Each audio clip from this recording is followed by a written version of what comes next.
مثلا یہ معجزات کو کسبی کہتے ہیں، صفات نبوی کو کسبی کہتے ہیں. تو دائیں بائیں کی سنی سنائی باتیں نہیں، میں نے تو اپنی کانوں سے سنا. اور جو نظریہ انہوں نے بنا لیا ہے قرآن آیات کو توڑ مروڑ کے نہایت بے رحمی کے ساتھ اس کی تعویل کرنی، حتیٰ کہ بعض دفعہ قرآن کے ساتھ استہزاء کا معاملہ بھی کرنا. د قیدانیت او د یهودیت لوی خادمان د ریوړ مشران دي. که تاسو پر دا خبره شک وینئ چې یا زموږ پکې شک دی، زما په دغه ټلیفون کې یو بیان دی چې هر چا غوښتي زه په ګروپانو کې نشروم. اوس تازه نشر سوی دی. د ریوړ د مدرسې یو ملا نشر کړی دی، یو بل ملا ته خبرې استولې دي. 10-15 منټه دی، زه فارغه سوی نه یم. دا څو ورځې مې اراده وه چې په ګروپ کې واستوم. په هغه کې دا خبرې کړي دي، یو ملا ته خبرې استولې دي چې ملا صاحب د خدای د پاره زه په ریوړ کې یم، فارغه دلې سوم، ملا دلې یم، خو زموږ د ریوړ نن ټول رخ دوو خبرو ته روان دی چې انکار د جهاد، د انبیاو ګستاخي. هر تبلیغي د ځانه نبي جوړ کړی دی. هر تبلیغي چې په تبلیغ کې ولاړ سي دا خوا راسي وایي زه د نبي پر پله روان یم، د نبي کار وایي ما کړی دی. جی السلام علیکم مولوی سفیان صاحب. میں نے آپ لوگوں کا ایک اشتہار دیکھا تھا فیس بک پہ، اور وہ حالیہ تبلیغی جماعت پر جو پابندی لگی ہے سعودی عرب میں، اس کے حوالے سے کچھ آپ لوگوں کی کچھ خیالات تھے. انگریزی میں تھے، میں تو اتنی اچھی انگریزی جانتا نہیں. تو ویسے میں پکا دیوبندی ہوں اور مشکات تک میں نے رائیونٹ سے پڑھا ہے، تو اس لیے آپ ایک تو بالکل یہ نہ پریشان ہوئیے گا کہ آپ کے ساتھ کوئی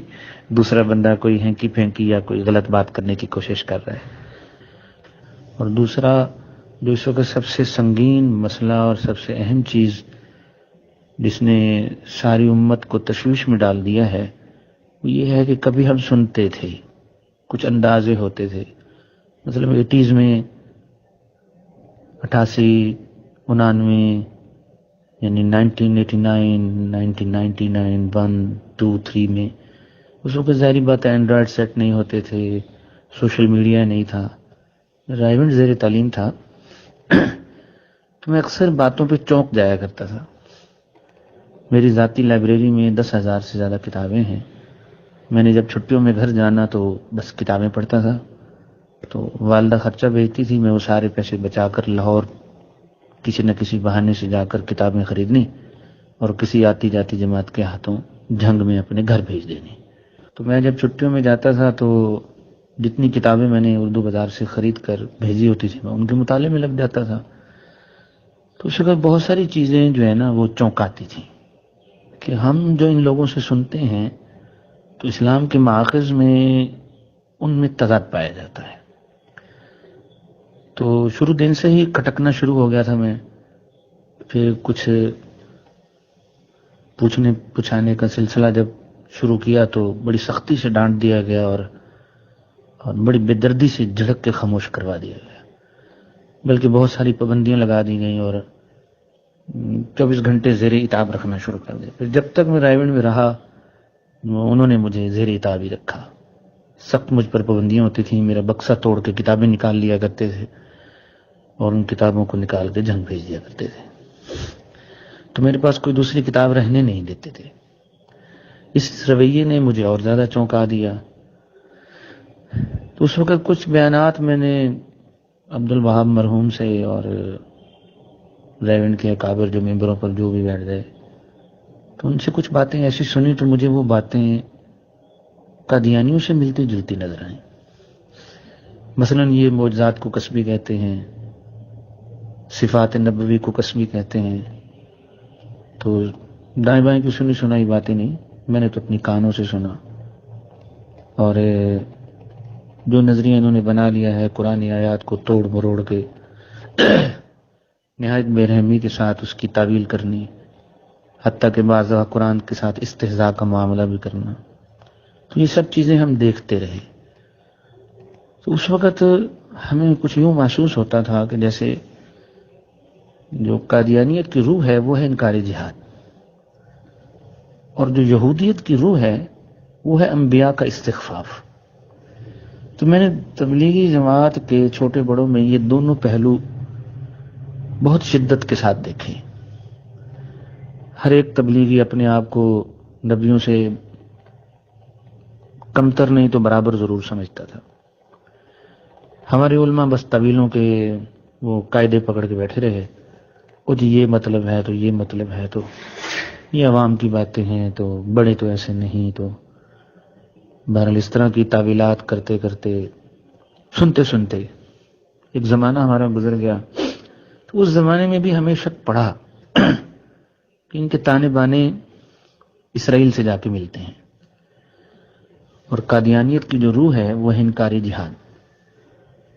پھر طارق جمیل صاحب منظر عام پر آئے تو انہوں نے تو جہاد کے اوپر جس بے دردی سے ہاتھ صاف کیا وہ بھی ایک المناک داستان ہے. اسی دوران مولوی احمد بہالپوری سامنے آئے تو ان کے بیانات میں جس بے دردی کے ساتھ جہاد اور مجاہدین کے اوپر اللہ معاف فرمائے جی حرزہ سرائیاں کی جاتی تھیں، وہ ناقابل بیان بھی ہیں، ناقابل برداشت بھی ہیں. میں نے خود آمنے سامنے بیٹھ کر ان سے کئی ایسی باتیں سنی. ایک دفعہ تو میں مجمع میں کھڑا ہو گیا، کوئی 150-200 کا مجمع تھا لاہور مرکز کے اندر،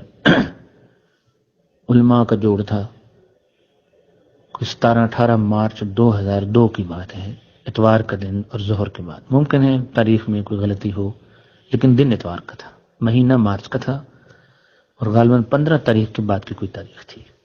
اب اتنی صحت کے ساتھ تو مجھے یاد نہیں، لیکن واقعی یاد ہے. تو ابراہیم مسجد جو لاہور کا مرکز ہے، اس کے اندر ایک نجی سا کمرہ تھا، تو اس میں ہمیں دعوت دی گئی بھی علماء کے اندر بیان ہوگا، تو ہم 5-6 ساتھی اکٹھے ہو کے وہاں چلے گئے.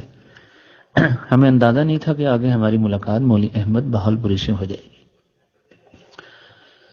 تو بہرحال شروعات تو یہ اللہ رسول سے ہی کرتے ہیں. پھر وہ اپنے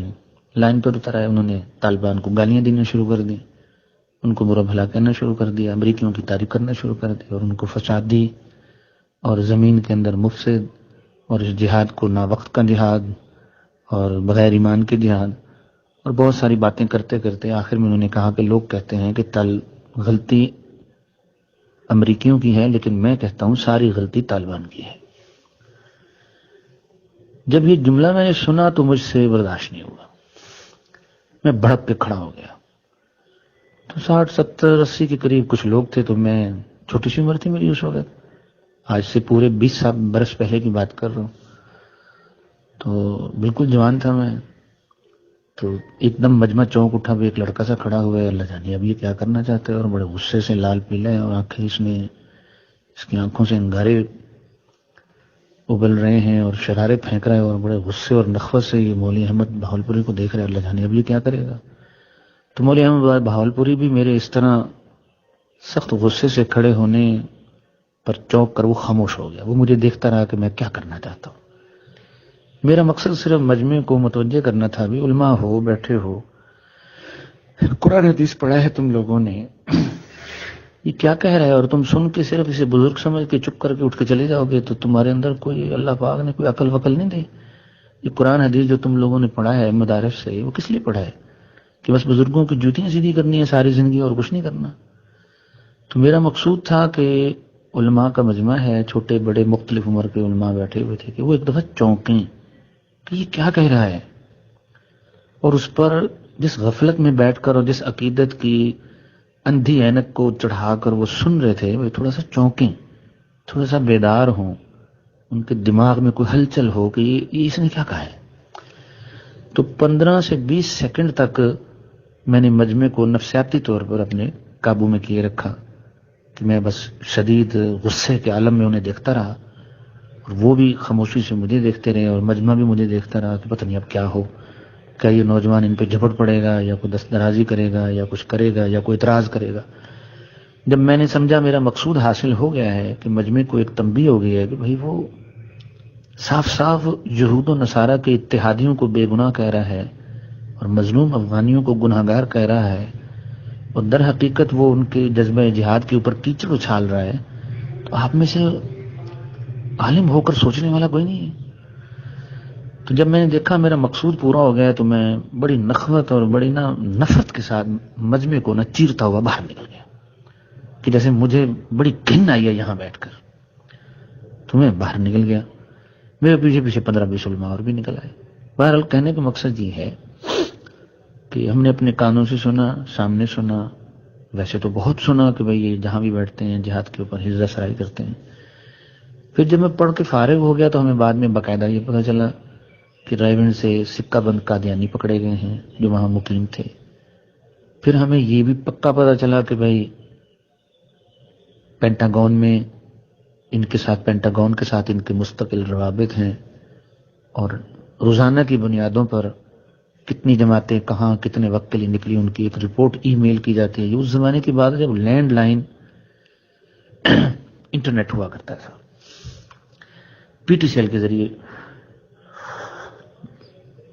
پی ٹی سی ایل سے میری مراد ہے پاکستان ٹیلی کمیونیکیشن، مطلب ہے کہ لینڈ لائن کمیونیکیشن کے ذریعے وائر ہوا کرتی تھی، اس کے ذریعے سے انٹرنیٹ کو کنیکٹ کیا جاتا تھا.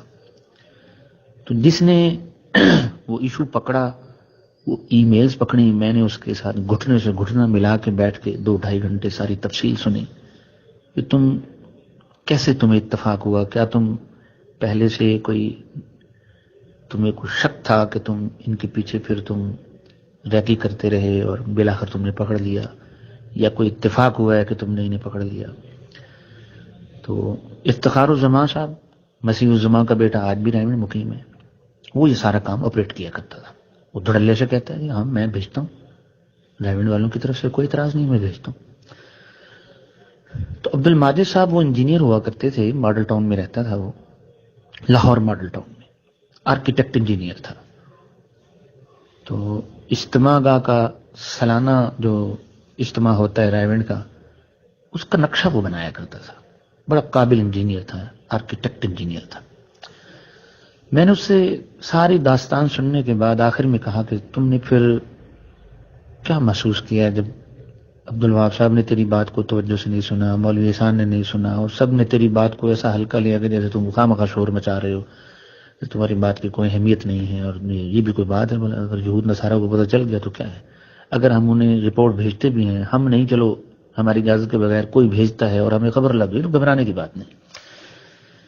تو میں نے اس سے پوچھا بھی تمہارا پھر کیا اندازہ ہے، کیا محسوس کیا تم نے جب تم نے سارے اکابر اور بزرگوں کو دیکھا کہ وہ تو تمہاری بات پہ توجہ نہیں دے رہے، جبکہ تم نے عیاناً دیکھ لیا اور مکر بھی کوئی نہیں رہا نا. یعنی یا تو رائیونڈ کے اکابر یہ سن کر کہتے کہ عبد الماجد صاحب آپ کو وہم ہوا ہے، آپ کو غلط فہمی ہوئی ہے، ایسی تو کوئی بات ہے ہی نہیں. انہوں نے باقاعدہ تسلیم کیا یہ بات درست ہے، ٹھیک ہے، یہ ہو رہا ہے، لیکن ہمیں پرواہ نہیں ہے. اگر ہماری طرف سے پینٹاگون کو ای میلز جاتی ہیں یا ہمارے مرکز میں کوئی آدمی ای میلز بھیجتا ہے تو یہ اتنی گھبرانے کی بات نہیں ہے. میں نے پھر عبد الماجد صاحب سے پوچھا کہ تم نے کیا امپریشن لیا یہ ساری کارروائی؟ کہتے مجھے تو یہ سارے یہود نصارہ کے ایجنٹ لگتے ہیں. تو وہ قصہ بھی تمام ہو گیا. میں پھر اس کے 1-2 سال بعد سیالکوٹ میں پڑھاتا تھا، تو رائیونڈ کا ایک مقیم مجھے ملنے کے لیے آیا، گجرانوالہ کا. تو میں بڑا حیران ہوا کہ یہ مجھے ڈھونڈتا ڈھونڈتا کہاں سے آ نکلا ہے. تو اس نے،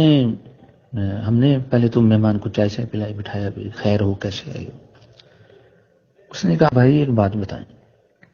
آپ جب رائیونڈ پڑھتے تھے، میرا اس کا بڑا گہرا دوستانہ تھا، 8 سال پڑھا ہوں میں وہاں. کہتے جب تم وہاں مجھ سے ملتے تھے اکثر تم ایک بات کہا کرتے تھے کہ یہاں کچھ قادیانی اور یہودی رہتے ہیں. یہ بات تم کس بنیاد پہ کہتے تھے؟ میں ہنس پڑا. میں نے کہا وہ تو چلو میں بتا دوں گا، پہلے تم یہ بتاؤ کہ تم صرف اتنی بات کی تحقیق کے لیے تم رائیونڈ سے چل کے سیالکوٹ میرے پاس آئے ہو؟ تو اس نے کہا بات یہ ہے کہ وہاں کچھ اسرائیل کے پاسپورٹ ہولڈرز پکڑے گئے، اوریجنل اسرائیل کے پاسپورٹ ہولڈرز جو باقاعدہ اسرائیل کی نیشنلٹی رکھتے ہیں اور اسرائیل کے پاسپورٹ ہیں. کہتے ہیں رائیونڈ میں تو قیامت مچی ہوئی ہے. میں کہ پھر یہ تو مچ گئی قیامت، آگے یہ بتاؤ کہ تمہارے اکابر نے کیا کیا؟ کہتے انہوں نے سارا قصہ دبا دیا. میں کہ اچھا جو پکڑے گئے ان کو نکالا؟ کہ جی عبد الوہاب صاحب نے یہ کہا کہ ان کو یہیں رہنے دو، ہدایت کے ماحول میں رہیں گے، کیا پتہ ہدایت پر آ جائے. میں نے کہا اچھا ان کو نکالا بھی نہیں، وہ پکڑے بھی گئے، ان کے پاسپورٹ بھی ٹریس ہو گئے، سب نے دیکھ لیا، بھال لیا، اور ان کے بیانات بھی لے لیے گئے. وہ اقرار کر گئے کہ ہم اسرائیل کے نیشنلٹی ہولڈر ہیں، اور ظاہری بات ہے وہاں وہ کسی خیر کے مقصد کے لیے تو بیٹھے نہیں ہوں گے. تو لیکن پھر بھی وہاں کی انتظامیہ اور مولوی احسان، مولوی جمشید، مولوی نظرمان، یہی بڑے بڑے لوگ تھے سارے، اور مفتی زین العابدین وغیرہ، وہ تو مہینے کے 3 دن کے لیے آتے تھے فیصل آباد سے، وہ رائے گنج مستقل ہی رہتے تھے. اس وقت یہ حاجی مشتاق اور بھائی اسلم صاحب، اس طرح کے بڑے بڑے لوگ جو پرانے تبلیغی تھے، سب زندہ تھے. تو میں نے کہا پہلے تم مجھے بس یہ بتاؤ کہ ان سب نے اس واقعے سے انہوں نے رد عمل کیا کیا؟ کہ تو کچھ بھی نہیں، انہوں نے معاملہ دبا دیا اور یہ کہہ کے دبا دیا کہ بھئی کیا پتہ ان کو ہدایت مل جائے، ان کو یہاں سے نکالو نہیں. خیر میں سن کے خاموش ہو گیا کہ اب جو باتیں میرے ذہن میں گردش کر رہی تھیں وہ تو اس بیچارے کی سمجھ میں آ نہیں سکتی تھیں. پھر اس نے مجھ سے پوچھا اچھا یہ باتیں تو ہو گئی، تم بتاؤ تمہیں یہ شک کیسا تھا؟ میں نے کہا بھائی میں کوئی ملیٹنٹ نہیں ہوں، اور نہ میں کوئی سپائی ہوں، میں کوئی جاسوس نہیں ہوں، نہ کوئی راک ایجنٹ ہوں، نہ کوئی میں ایف بی آئی یا سی آئی اے یا کسی خفیہ ایجنسی کا تربیت یافتہ نہیں ہوں. میں سیدھا سادہ آدمی ہوں، جنگ میں پیدا ہوا، کالج تک بی ایس سی میں پڑھا میڈیکل، وہاں سے تبلیغ میں لگ کے ریونڈ پہنچ گئے. میں کہ مجھے یہاں سے کن باتوں کو پتہ ہے؟ کہتے پھر تم اتنے وثوق سے جو تم کہا کرتے تھے یہاں کچھ لوگ رہتے ہیں جو غالباً یہودی اور قادیانیوں کے ساتھ ان کے یہودیوں اور قادیانیوں کے ساتھ ان کے پختہ مراسم ہیں، یہ بات تم کس بنیاد پہ کہتے تھے؟ میں کہ بڑی سادی سی بات ہے، قرآن کریم میں اللہ تعالیٰ نے یہود کی فطرت کے تمام اللہ تعالیٰ نے جو ہے نا وہ صفات اور علامات بیان کر دی، اور چونکہ قادیانیت یہودیت کا ہی چربہ ہے، کیونکہ اب تو یہ باتیں چھپ کے آ چکی ہیں کہ امریکن ڈاکٹر ڈوئی ہوا کرتا تھا جس کے خیالات سے متاثر ہو کر غلام احمد قادیانی نے وہ ڈاکٹر ڈوئی وہ یہودی تھا. تو وہ کتابیں میرے پاس موجود ہیں. تو غلام احمد قادیانی خود اس بات کا اقرار کرتا ہے کہ میں ڈاکٹر ڈوئی کے نظریات سے متاثر ہوا کہ وہ نبوت کو ایک صفت نفسانیہ سمجھتا ہے جس سے نبوت کے استمرار کی گنجائش نکلتی ہے، اور قیامت تک کوئی بھی شخص اپنے نفس کی صفا کر کے اور اس کو دلا بخش کے اور نفس پہ محنت کر کے وہ نبی بن سکتا ہے. تو میں وہاں سے میرے دل میں بھی یہ ایک تمنا بیدار ہوئی، ایک تمام مجھے لگی کہ میں بھی نبی بن سکتا ہوں، تو میں نے نبوت کا دعویٰ کر دیا. تو قادیانیت چونکہ یہودیت کا ہی چربہ ہے، اور یہودیت کی ایک ایک ادا کو قرآن میں سب سے زیادہ مفصل بیان کیا گیا ہے، ان کے ظاہری شرور، ان کے باطنی شرور، ان کی کج فطرتی، ان کی سازشیں، ان کا سازشانہ مزاج، ان کی دسیسہ کاریاں، ان کی فریب کاریاں، ان کے مکر، ان کی چالیں، ان کی غداریاں، اسلام دشمنی، نبوت کی دشمنی، نبیوں کو قتل کرنا. قرآن نے تو یہود کی فطرت کو سب سے زیادہ کھول کر بیان کیا. میں کہ بھائی کتابیں پڑھتے تھے، قرآن کا مطالعہ کرتے تھے، تو اس میں یہودیوں کی جو فطرت ہمارے سامنے آتی تھی، تو یہ رائیونڈ کے جو بزرگ جب ممبروں پر بیٹھتے تھے مجھے ان میں اور ان کی باتیں ملتی جلتی نظر آئیں. اس لیے میرا ایک وجدان تھا کہ یہاں کچھ یہودی بیٹھے ہیں جو ان کو بریف کرتے ہیں. میں کہ اس سے زیادہ اور میرے پاس کوئی ذریعہ نہیں تھا، اور میں نے کبھی قسم نہیں اٹھائی، لیکن بہت اچھا ہو گیا اب تم آ کے بتا رہے ہو کہ جناب وہاں سے تو واقعی یہودی پکڑے گئے. میں کہ شکر الحمدللہ کہ میرے خیالات کی تائید ہو گئی، اور تائید بھی تم ہی لوگوں کی زبانی ہوئی ہے، نہ کہ میں نے کوئی الزام لگایا ہے، اور میں تو آج کل وہاں ہوں بھی نہیں. یہ تو آپ ہی لوگ یہ قضیہ لے کر میرے پاس آئے ہو کہ رائیونڈ میں قیامت مچی ہوئی ہے کہ وہاں پر کچھ لوگ اسرائیل کے پاسپورٹ ہولڈر پکڑے گئے ہیں. تو بہرحال کہنے کا مقصد یہ ہے کہ پڑھائی کے زمانے میں ہمیں شروع دن سے اس بات کا شک تھا کہ اس جماعت کے قادیانیت اور یہودیت کے ساتھ خفیہ مراسم ہیں، اور بڑے گہرے مراسم ہیں. بالآخر وہ بات اب کھل کے سامنے آ گئی. انڈیا سے ایک کتاب چھپ کے آ چکی ہے، دیکھی ہوئی دنیا. اس میں وہ باقاعدہ لکھتے ہیں کہ جی میں مؤلف لکھتا ہے جی میں لد میں گیا، وہاں تبلیغ کا مرکز تھا، میں تل ابیب گیا، وہاں تبلیغ والوں کا مرکز تھا. اب تو آپ گوگل سرچ کریں تو آپ کو لد میں اور تل ابیب میں آپ کو تبلیغی جماعت کے مراکز مل جائیں گے. اب یہ بات کوئی ڈھکی چھپی نہیں ہے میڈیا کے اسٹور میں. اس کے بعد جو اہم ترین بات ہے وہ یہ ہے کہ پہلے تبلیغی علماء ہم جب ان خدشات کا اظہار کرتے تھے تو وہ کج بحثی کرتے تھے، کیا ثبوت ہے تمہارے پاس، تم کیسے یہ کہہ سکتے ہو، پاکستان کی طرف سے تو اسرائیل میں جانے کی بندش ہے، تو میں ہمیشہ ان سے یہ کہتا تھا کہ اللہ کے بندو بھلے مانس ہوں، پاکستان اور اسرائیل میں تو بندش ہے، لیکن کیا انگلینڈ کی طرف سے کوئی اسرائیل میں جائے تو کوئی بندش ہے؟ ان کے قانون میں تو وہ دونوں ایک دوسرے کو تسلیم کرتے ہیں۔ تو میں ہمیشہ ان لوگوں سے یہ سوال کیا کرتا تھا کہ اسرائیل میں صرف 2 ہی جماعتیں ہیں جن کو وہاں مذہبی طور پر کسی سرگرمی یا تحریک کو کرنے کی اجازت ہے، ایک قادیانی اور دوسرے تبلیغی۔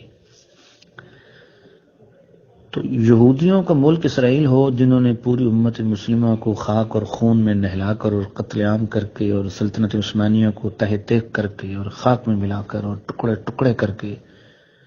اور عربوں کی روح نکال کے اور خطہ عرب کو پارا پارا کر کے اور ٹکڑے ٹکڑے کر کے اور تباہ و برباد کر کے اور لاکھوں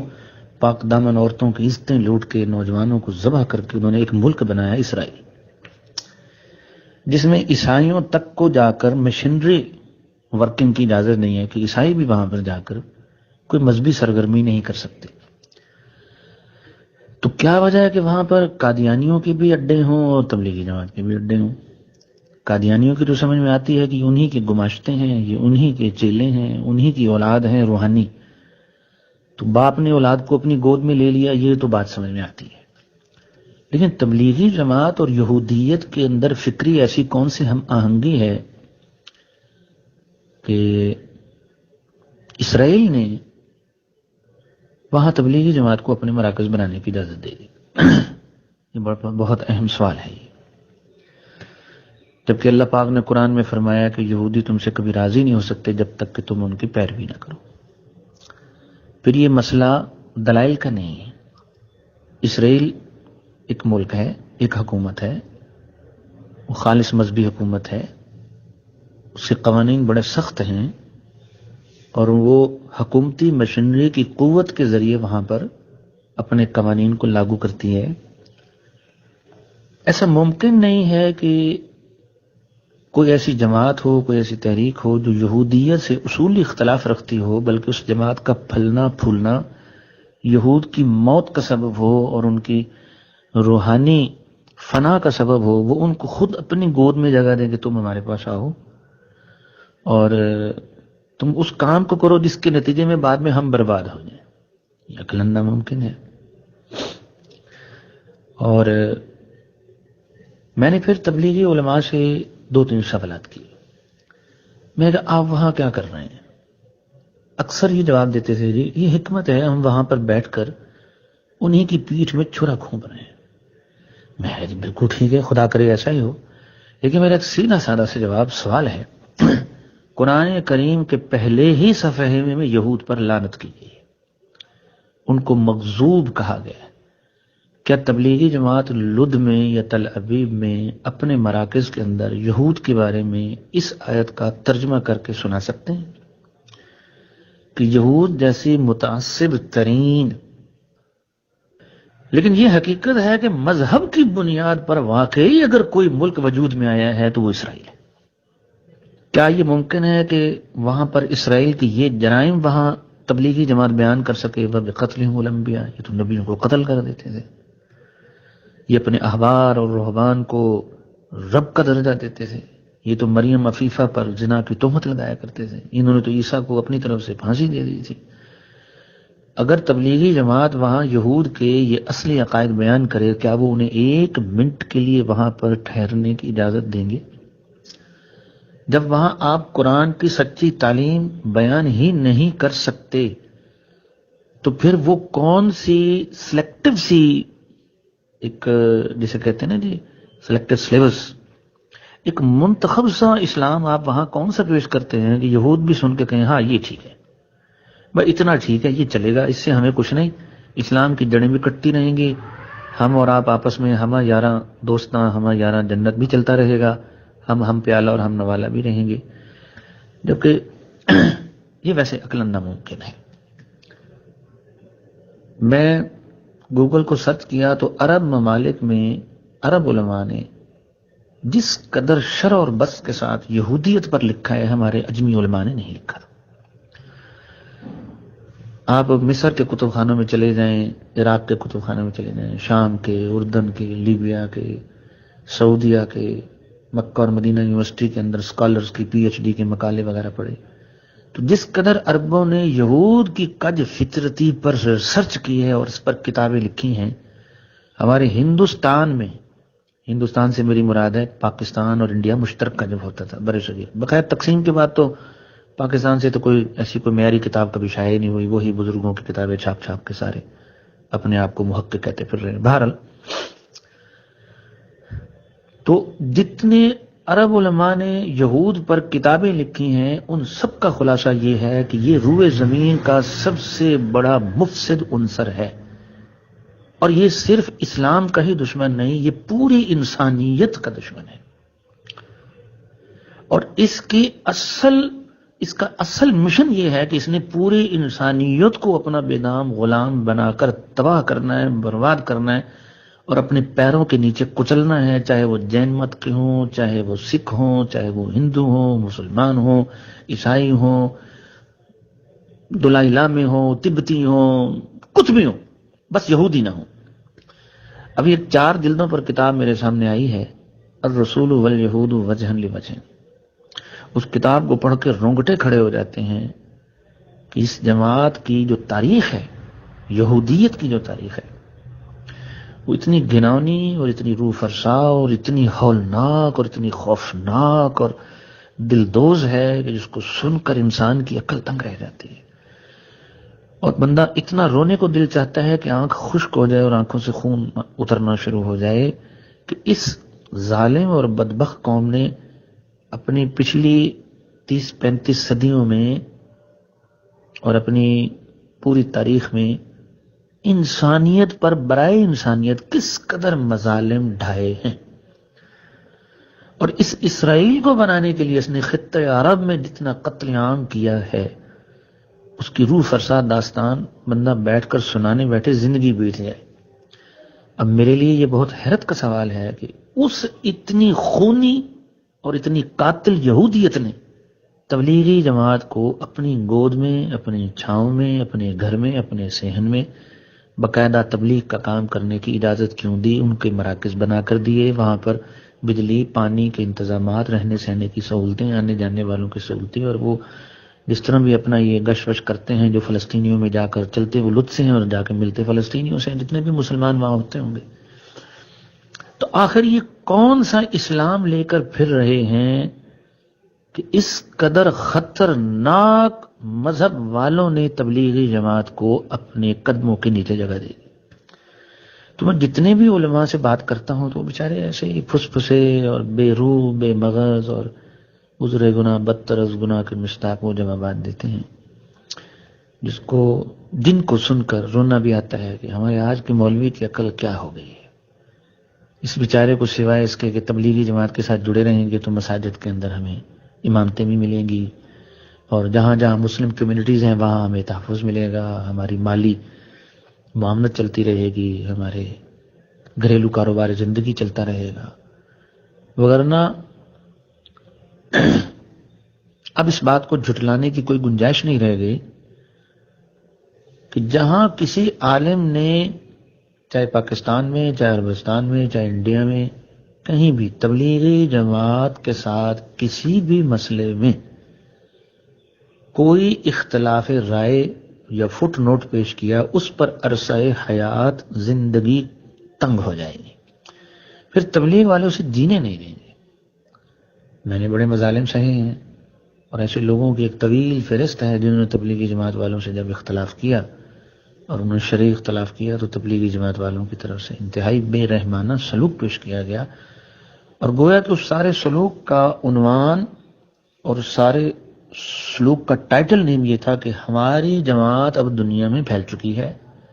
ہمارے پاؤں جم چکے ہیں، ہماری افرادی قوت اب اس حد تک چلی گئی ہے کہ جس نے اختلاف کیا وہ اپنی خیر منا لے۔ تو اس تناظر میں بہت سارے سوال بھی اٹھتے ہیں کہ تبلیغی جماعت دین کے نام پر کیا پھیلاتی پھر رہی ہے، اور پوری دنیا میں پہلے تو ہمیں یہ اشکالات ہوا کرتے تھے کہ بھئی ہر وہ اسلامی تنظیم جو طاغوت اور باطل کے تسلط کے خلاف اپنی جان ہتھیلی پر لے کر میدان عمل میں اترتی ہے تو پوری دنیا کا باطل، جس کے دو ہی بڑے بڑے نام ہیں، یہود اور نصارہ کا طاغوتی جو ایک سمبل ہے، وہ ان کو جب تک قتل نہیں کر دیتا اور ان کی نسل نہیں مٹا دیتا، یہ لوگ چین سے نہیں بیٹھتے۔ اس کے لیے چاہے انہیں کروڑوں ڈالر خرچ کرنے پڑیں، اربوں ڈالر خرچ کرنے پڑیں، کتنی حکومتوں کو یرغمال بنانا پڑے، اور خود اس منزل تک پہنچنے کے لیے چاہے راستے میں جتنا مزید خون بہانا پڑے، لیکن یہ ہونا ہی ہونا ہے کہ کسی ایک دنیا کے کونے سے یہ آواز کیوں اٹھی ہے کہ اس وقت کا جو باطل ہے، جس کا نمائندہ یہودیت اور نصرانیت ہے، اور جنہوں نے مسلمانوں کی نسل کشی اور اسلام کشی اس کو بنیادی مقصد بنا کر پوری دنیا کے اندر شر و فساد کا ایک نہ ختم ہونے والا سلسلہ شروع کر رکھا ہے، فلاں جگہ سے اس طاغوتی نظام کے خلاف آواز اٹھی ہے تو پوری دنیا کے وسائل لے کر اس کے پیچھے بھاگو، اور جب تک اس کی لاش نہیں مل جاتی سکون سے نہیں بیٹھنا۔ تو ہمیں کسی زمانے میں بڑا اشکال ہوتا تھا، ایک طرف یہ پوری دنیا کا یہودیت اور نصرانیت کا طاغوت ان کے خلاف اٹھنے والی ہر آواز کو دبانے کے لیے بے دریغ پیسہ خرچ کرتا ہے، بے دریغ وسائل خرچ کرتا ہے، لیکن تبلیغی جماعت جہاں بھی جاتی ہے ان کا استقبال ہوتا ہے، ان کو ویزے ملتے ہیں، ان کو آنے جانے کی سہولتیں دی جاتی ہیں، ان پر کوئی قدغن نہیں ہوتی، ان کی تلاشیاں نہیں لی جاتی ہیں، ان کی کوئی ہلکی پھلکی کہیں کوئی واقعہ ہو گیا ہو تو اس سے بھی انکار نہیں ہے، اور لیکن استقرائی طور پر، میں استقصائی نہیں کہہ رہا کہ یہی کچھ ہی ہوا ہے، بلکہ میں استقران کہہ رہا ہوں کہ اکثر یہ ہوا ہے کہ ان کا ہر جگہ استقبال ہے، ان کو کہتے ہیں آئیے جناب تشریف لائیے۔ تو میں اکثر علماء سے پوچھا کرتا تھا کہ یہ بتلاؤ فلاں فلاں جس کے پیچھے پوری دنیا کا طاغوت لگا ہوا ہے، ان کے پاس کون سا اسلام ہے کہ وہ ان کی اس ایک کی خاطر پورے ملک کو تباہ کرنے کے لیے تیار ہیں، اور تمہارے پاس وہ کون سا اسلام ہے کہ تمہیں رستے دیتے ہیں آئیے جناب۔